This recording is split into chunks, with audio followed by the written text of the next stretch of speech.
Cette vidéo est réservée à la section berceau. Son caractère répétitif a une visée pédagogique pour leur éveil spirituel. Merci de les accompagner. Bonjour amis de la Bible, c'est Tonton Jim et aujourd'hui j'ai une histoire très spéciale pour vous. Elle s'intitule « Le manteau de Joseph ». Et notre verset à mémoriser est tiré de 1 Pierre chapitre 5, le verset 7. Dieu prend soin de vous. Vois-tu cet homme? C'est Jacob. Il est content. Et voici sa femme Rachel. Elle est contente aussi. Devinez pourquoi ils sont contents? Je vais vous le dire. Ils ont un nouveau bébé. Et dans leur prière, ils disent à Dieu, « Merci mon Dieu pour le petit Joseph. Joseph est ton cadeau pour notre famille. » Toi qui m'écoutes, tu es aussi un cadeau de Dieu pour ta famille. Vois-tu Joseph? Joseph a grandi. Il est devenu un petit garçon. Son papa et sa maman l'aiment. Et Dieu l'aime aussi. Dieu veille sur lui partout où il va. T'es-tu déjà posé la question qui t'aime? Je te dirai que Dieu t'aime et moi aussi. Tu es spécial pour nous. Vois-tu Joseph? C'est un grand garçon maintenant. Dieu accompagne Joseph partout où il va. Regarde Joseph travailler et regarde ses serviteurs qui l'aident. Il file la laine des moutons. Une belle laine pour le cadeau de Joseph. Mais Joseph ne reste pas sans rien faire. Joseph aide les serviteurs à filer la belle laine, une laine de toutes les couleurs. Regarde la jolie laine. Ils travaillent dur, ils filent la laine, ils tissent la laine, ils font un beau manteau pour Joseph. Ils coupent la laine et ensuite ils cousent la laine. Ils font un manteau pour Joseph, un manteau aux vives couleurs. Regarde le manteau. As-tu vu les belles couleurs du manteau? Ce manteau est pour Joseph. Merci, merci, papa, dit Joseph. J'aime mon nouveau manteau.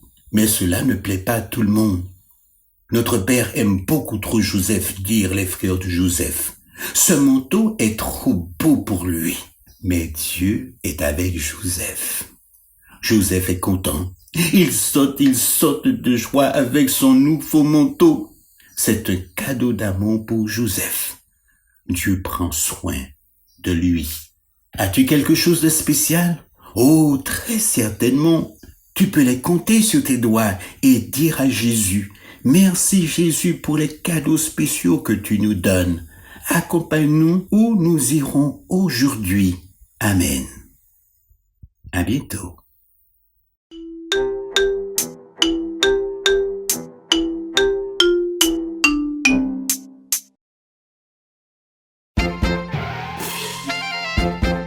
Chers enfants, bonjour, c'est Lorena ici et je viens vous raconter une très belle histoire qui s'appelle « Un choix sage ».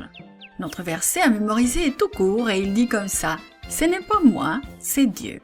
Et il se trouve dans la Genèse 41, 16. Aujourd'hui, nous nous rappelons que Dieu peut nous aider à tout faire. Est-ce qu'on t'a déjà demandé de faire quelque chose de très difficile? Tu sais, un jour, on demanda à Joseph d'expliquer 2 rêves de Pharaon, mais il ne pouvait pas le faire tout seul.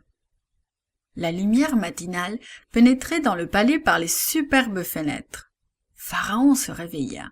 Sa tête lui faisait mal. En fait, il n'avait pas bien dormi du tout. Il avait fait 2 rêves très étranges.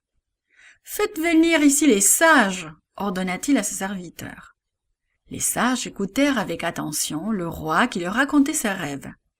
Ils soupirèrent et hochèrent la tête. « Ah, nous ne savons pas ce que tes rêves veulent dire, » durent-ils avouer. Soudain, les chansons du roi s'avança. « Ô Pharaon, lorsque j'étais en prison il y a 2 ans, commença-t-il, j'ai fait un rêve étrange moi aussi. Mais un jeune homme du nom de Joseph m'a expliqué mon rêve. Et tout est arrivé exactement comme il me l'a annoncé. » Alors Pharaon montra la porte. « Amenez-moi ce Joseph. » Les gardes se précipitèrent vers la prison.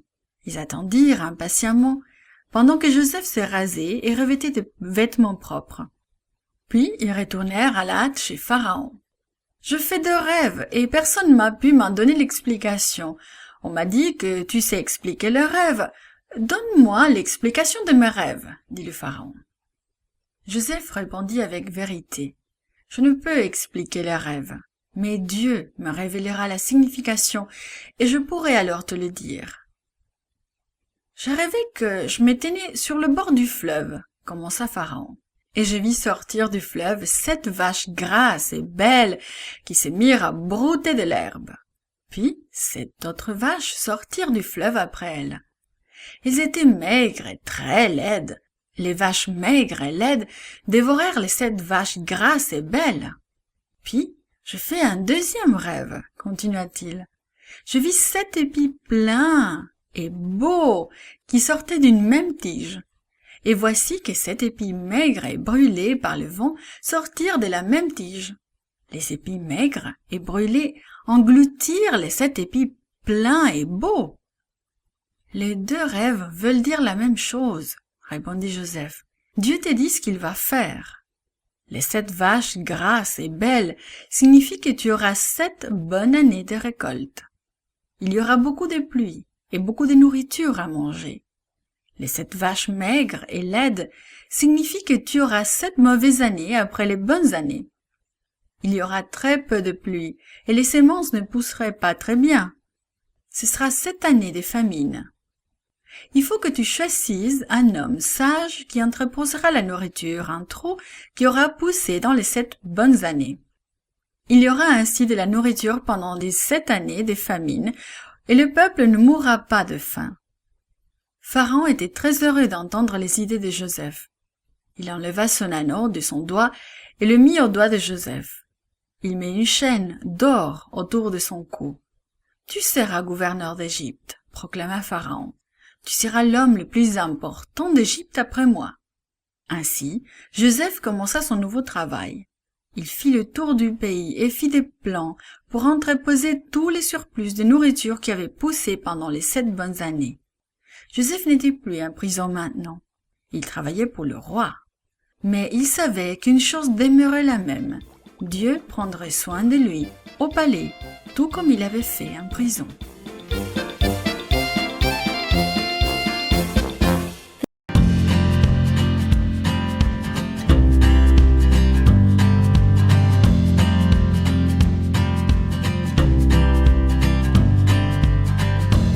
Bonjour, c'est Virginie.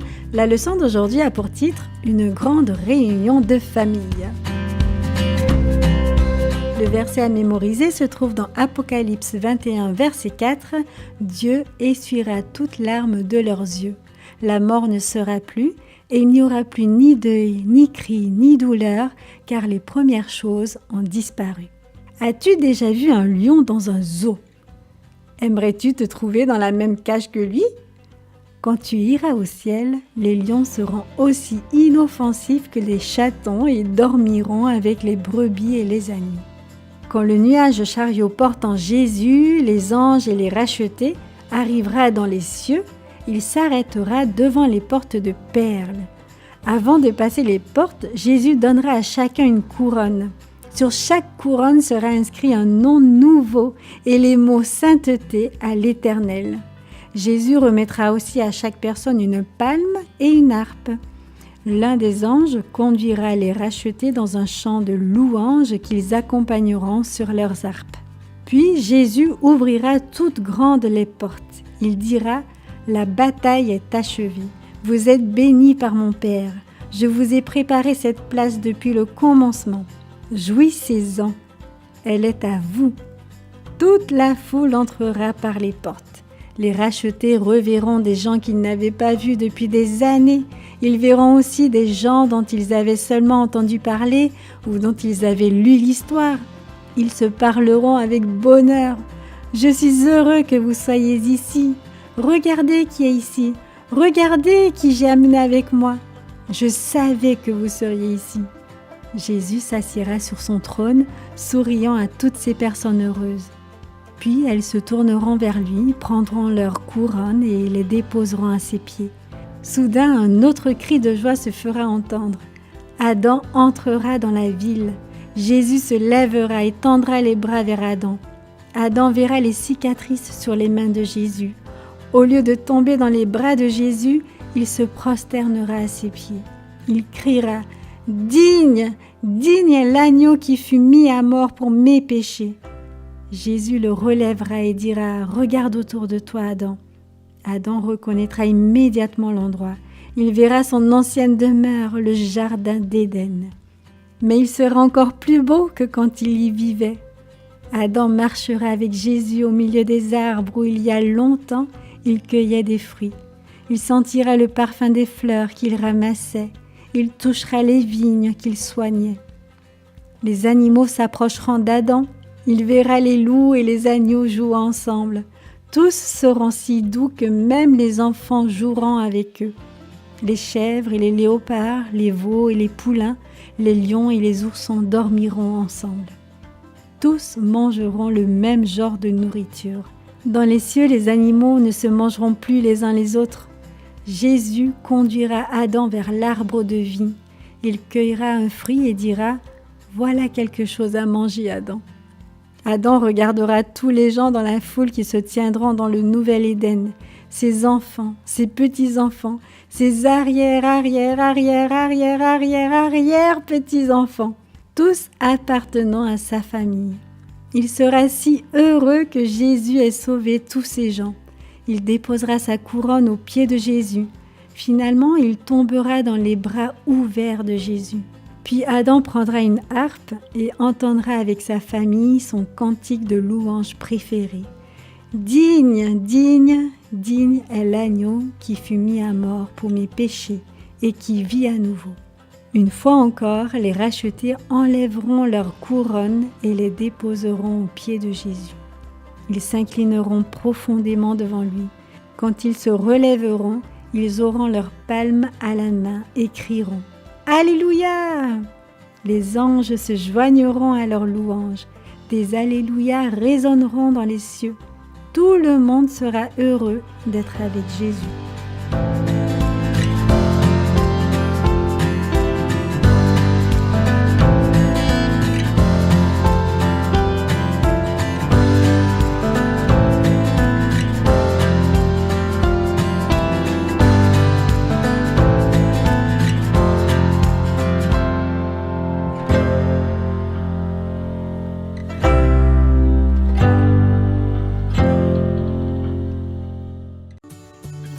Coucou mon jeune ami, c'est toujours un plaisir de pouvoir nous retrouver pour le partage de notre étude. Et nous poursuivons avec les chapitres 4 et 5 du livre de l'Apocalypse. Pour commencer, je t'invite à faire une petite expérience. Ferme les yeux et représente-toi le plus bel arc-en-ciel que tu aies jamais vu. Garde cette image en tête tout en découvrant ce qu'a vu Jean lorsque le Saint-Esprit l'a fait entrer dans le ciel. Tu es prêt? Allons-y. Jean vient d'entendre les messages adressés aux 7 églises et son cœur et son esprit sont remplis de louanges. Tout à coup, il voit une porte s'ouvrir dans le ciel. Une voix lui dit « Monte ici et je te ferai voir ce qui doit t'arriver. » Il voit tout d'abord un trône extraordinaire. Le trône est environné d'un arc-en-ciel émeraude. La personne qui est assise dessus est baignée de gloire et de lumière. Autour du trône se trouvent 24 autres trônes magnifiques. Sur ces trônes sont assis 24 vieillards revêtus de vêtements blancs et couronnés d'or. Du trône sortent des éclairs et des tonnerres. Devant le trône brûlent les 7 lampes qu'il a déjà vues. Jean déborde de louanges et d'adoration devant les lampes. Il y a une mer de verre clair comme du cristal. C'est presque trop beau pour Jean. Son regard est de nouveau attiré vers le trône où il voit 4 créatures étranges. La première créature ressemble à un lion, la seconde à un bœuf, la troisième à la face d'un homme et la quatrième ressemble à un aigle qui vole. Chacune de ces créatures a 6 ailes et beaucoup de yeux.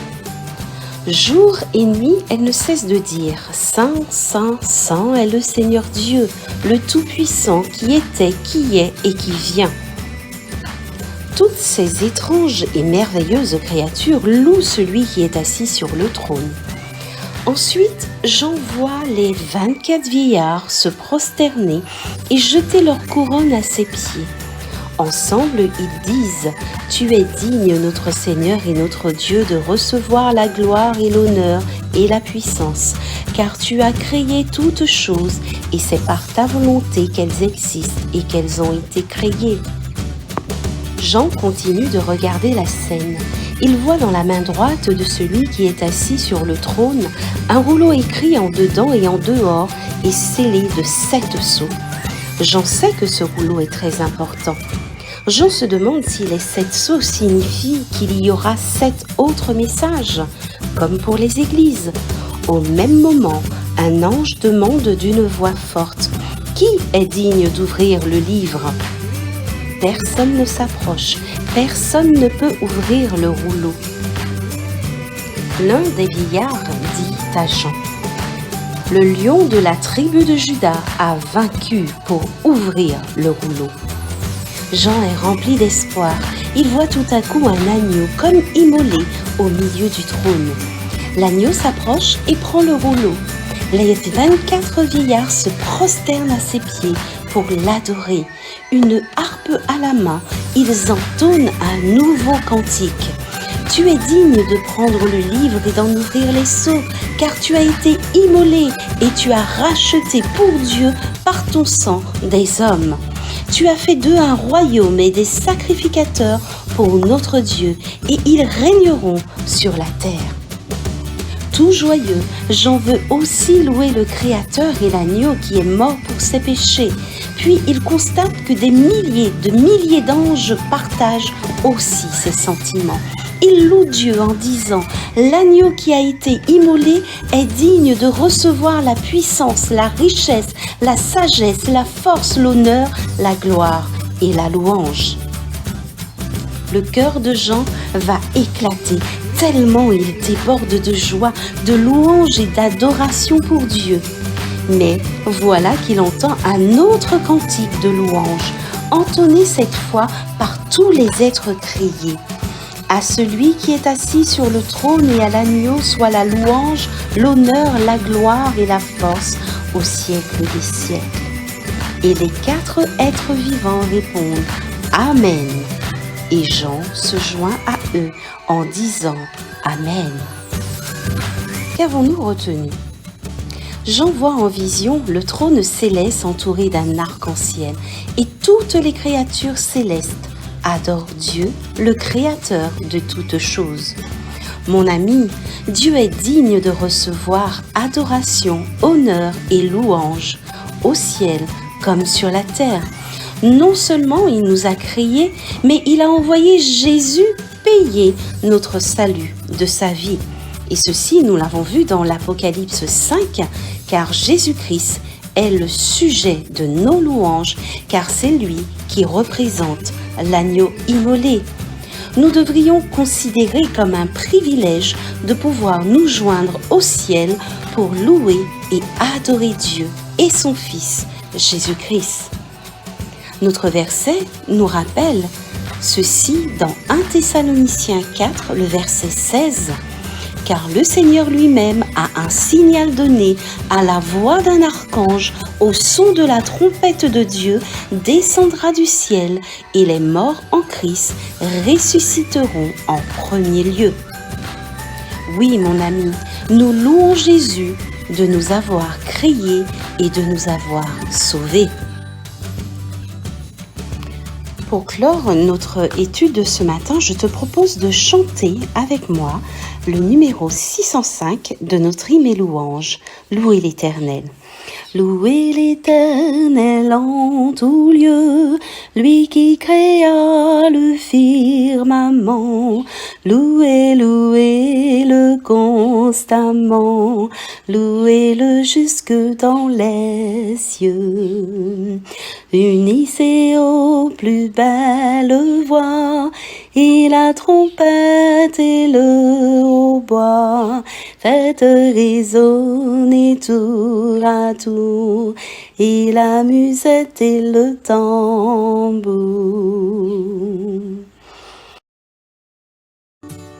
Je t'invite cette semaine à louer Dieu plus souvent que d'habitude. Et je te donne rendez-vous samedi prochain à la même heure, Dieu voulant. Bye bye!